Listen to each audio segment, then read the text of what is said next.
చాలామంది ఫస్ట్ నాకు లేడీస్ చాలామంది ప్రపోజ్ చేశారు. దగ్గరగా 19 మంది ప్రపోజ్ చేశారు నాకు.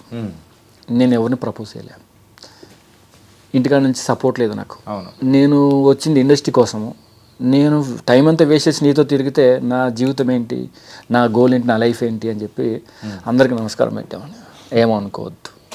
ఫస్ట్ మీలాగా శ్రీకాంత్ లాగా ఎక్కువ హెయిర్ ఉండేపాటికి ఎక్కువ అట్రాక్ట్ అయ్యేవాళ్ళు హైట్కి, పర్సనాలిటీకి, కలర్కి. సారీ, ఏమనుకోవద్దు. నా గోల్ వేరు, నా ఆశ వేరు, నాది లైఫ్ ఇది కాదు. మా బాబాయ్కు పిచ్చి అంటే ఈడు ఏమవుతాడు, డబ్బు ఇచ్చి చూశాడు, అమ్మాయిని ఇచ్చి చూశాడు, మంది ఇచ్చి చూశాడు, ప్యాకాట్ ఇచ్చి చూశాడు. ఇటు దేనికి అలవాటు అవుతాడు, దేనికి కనెక్ట్ అవుతాడు. సినిమా అయితే 24 hours కూర్చుంటా, అలాగే కూర్చుంటా, అట్లే చూస్తా. భోజనం లేకపోయినా పర్లేదు. అదేం జరుగుతుంది, ఆతృతి, ఏం చేస్తున్నారు, ఏం లేదు, అదొక టెన్షన్ ఉండేది. మా బాబాయ్కి కన్నడ ఇండస్ట్రీ డిస్ట్రిబ్యూటర్ మా బాబాయ్, వెంకటేశ్వర ఫిలిమ్స్.